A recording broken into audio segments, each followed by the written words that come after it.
श्रीराम समर्थ. श्रीमद दासबोध दशक 14वा. अखंड ध्यान. समास 1. निस्पृह लक्षण. श्रीराम.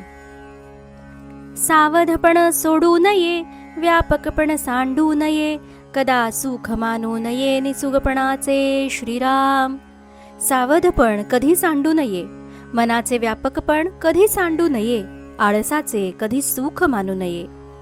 विकल्प पोटी धरू नये, स्वार्थ आज्ञा करू नये, केली तरी टाकू नये आपणास पुढे. श्रीराम. कुणाविषयीही मनात विकल्प येऊ देऊ नये, आपला स्वार्थ साधण्यासाठी दुसऱ्याला आज्ञा करू नये. समजा अपरिहार्य परिस्थितीत आज्ञा केली तर तिने सर्वांचेच काम साधेल असे पहावे. प्रसंगे वीण बोलो नये, अन्वये वीण गाऊ नये, विचारे वीण जाऊ नये अविचार पंथे. श्रीराम. प्रसंग पडल्याशिवाय उगीच बोलू नये, आग्रहाशिवाय गाऊ नये, विचार न करता अयोग्य मार्गाने जाऊ नये. परोपकार सांडू नये, परपीडा करू नये, विकल्प पडो देऊ नये कोणी एकासी. श्रीराम. परोपकार केल्याखेरीज राहू नये, परपीडा कधी करू नये, लोकांच्यात वितुष्ट निर्माण होईल असे काही करू नये. नेणपण सोडू नये, महंतपण सांडू नये, द्रव्यासाठी हिंडो नये कीर्तन करीत. श्रीराम. आपल्याला सर्व कळते असे कधी मानू नये, पण महंतपणाला बाधा येऊ देऊ नये. द्रव्यासाठी गावोगाव कीर्तन करीत हिंडू नये.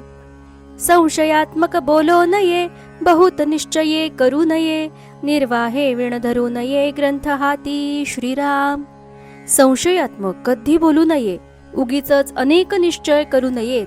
समजावून सांगण्याचे सामर्थ्य असल्याशिवाय लोकांपुढे ग्रंथ वाचू नये. जाणपणे पुसो नये, अहंभाव दिसो नये, सांगेन ऐसे म्हणू नये कोणी एकासी. श्रीराम. परीक्षा पाहण्यासाठी कुणाला काही विचारू नये, आपल्या मोठेपणाचे प्रदर्शन करू नये, कुणाला काही सांगेन असे खोटे आश्वासन देऊ नये. ज्ञान गर्व धरू नये, सहसा छळणा करू नये, कोठे वाद घालू नये कोणी एकासी. श्रीराम. ज्ञानाचा गर्व धरू नये, सहसा कुणाची टवाळी करू नये, कुठेही उगीच कोणाशी वाद घालीत बसू नये.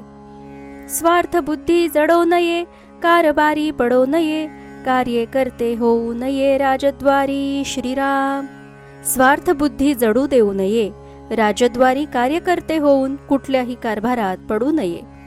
कोणास भरवसा देऊ नये, जड भिक्षा मागो नये, भिक्षेसाठी सांगो नये परंपरा आपुली. श्रीराम. कोणाला उगीच आश्वासने देऊ नये, जड भिक्षा कधी मागू नये आणि भिक्षा मिळावी यासाठी आपली गुरुपरंपरा कधी सांगू नये. सोयी रिकीत पडो नये, मध्यावर्ती घडो नये, प्रपंचाची जडो नये उपाधी अंगी. श्रीराम. कुठेही सोयरिकीत पडू नये, मध्यस्थी कधी करू नये, प्रपंचाची उपाधी कधी अंगी जडू देऊ नये.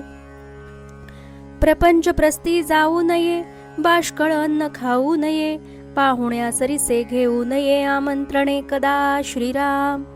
प्रपंचाचे जेथे प्रस्थ असेल तेथे जाऊ नये, अपवित्र अन्न खाऊ नये, पाहुण्याबरोबर कोणाची आमंत्रणे घेऊ नयेत. श्राद्ध पक्ष सटी सामासे, शांती फळ शोभन बारसे, भोग राहण बहुवसे नवसव्रते उद्यापने. श्रीराम. श्राद्ध पक्ष सटी 6 मास, शांती फळ शोभन बारसे, भोग राहण नवस व्रते उद्यापने. तेथे निस्पृहे जाऊ नये, त्याचे अन्न खाऊ नये, येळी लवाणे करू नये आपणासी. श्रीराम. जेथे याप्रमाणे संस्कार सुरू असतील तेथे निस्पृहाने कधी जाऊ नये आणि त्या माणसाचे अन्नही कधी खाऊ नये. स्वतःला त्याने अशुद्ध संस्काररहित अपवित्र करून घेऊ नये.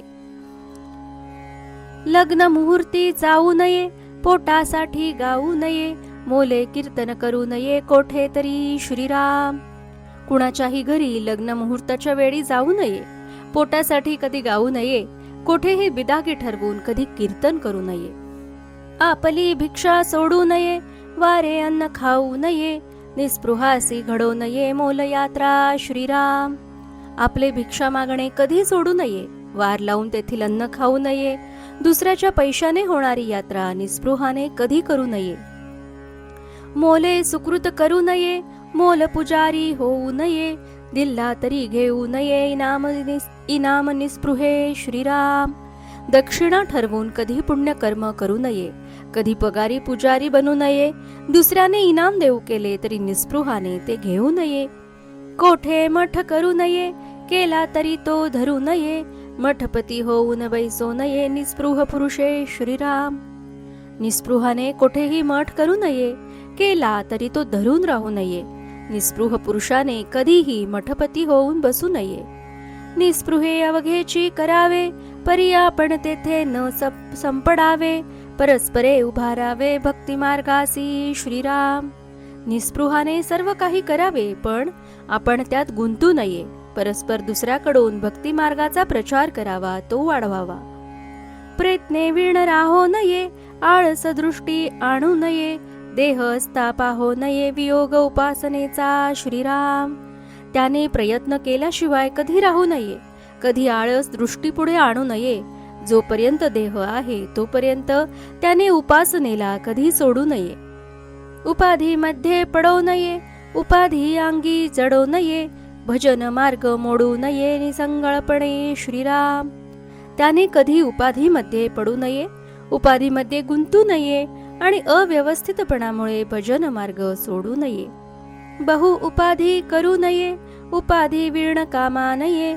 सगुण भक्ती सोडू नये, विभक्ती खोटी श्रीराम. फार उपाधी करू नये, पण उपाधीच करायची नाही असेही होऊ देऊ नये. त्याने सगुण भक्ती कधी सोडू नये.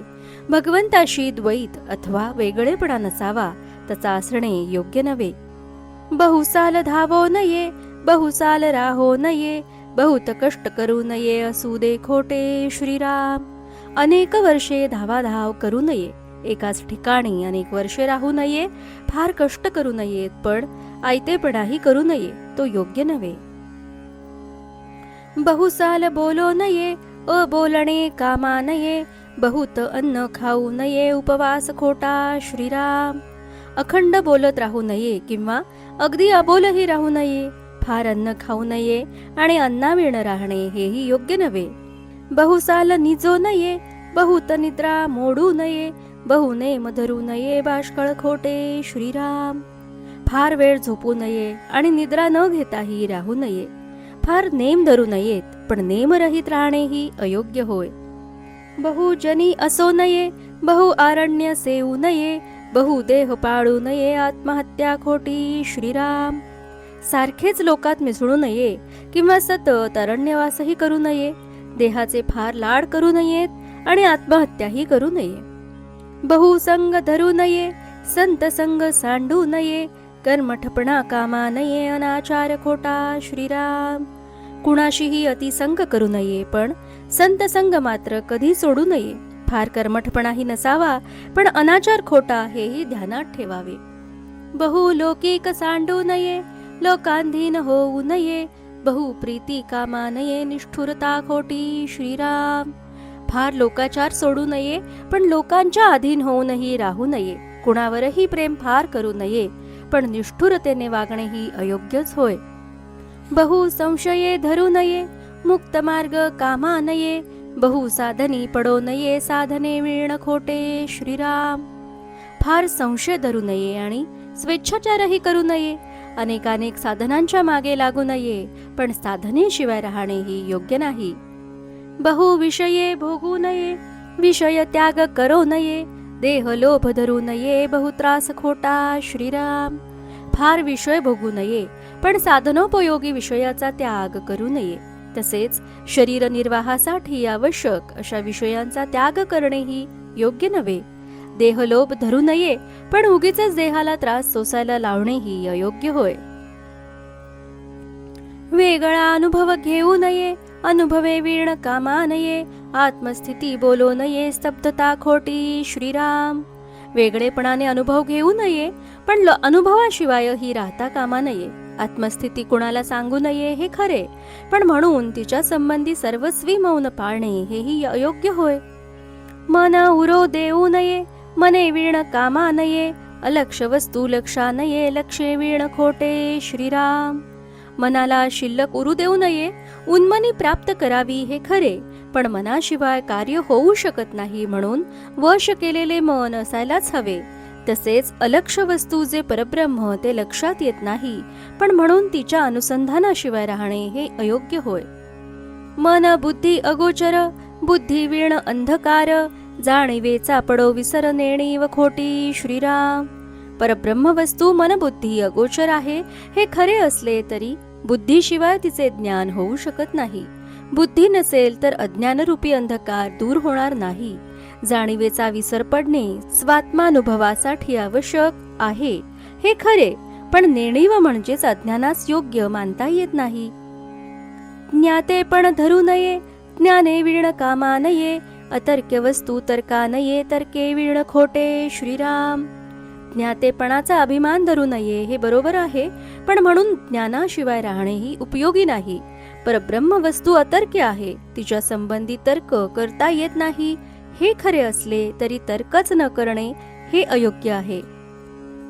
दृश्य स्मरण कामा नये विस्मरण पडो नये, काही चर्चा करू नये केली या वीण न चले श्रीराम. दृश्य वस्तूचे स्मरण असणे उपयुक्त नाही, पण म्हणून विस्मरणाचा अंगीकार करणे योग्य नाही. कारण नसताना चर्चा करू नये. जेव्हा आवश्यक असेल तेव्हा चर्चा केल्याशिवाय चालू शकत नाही.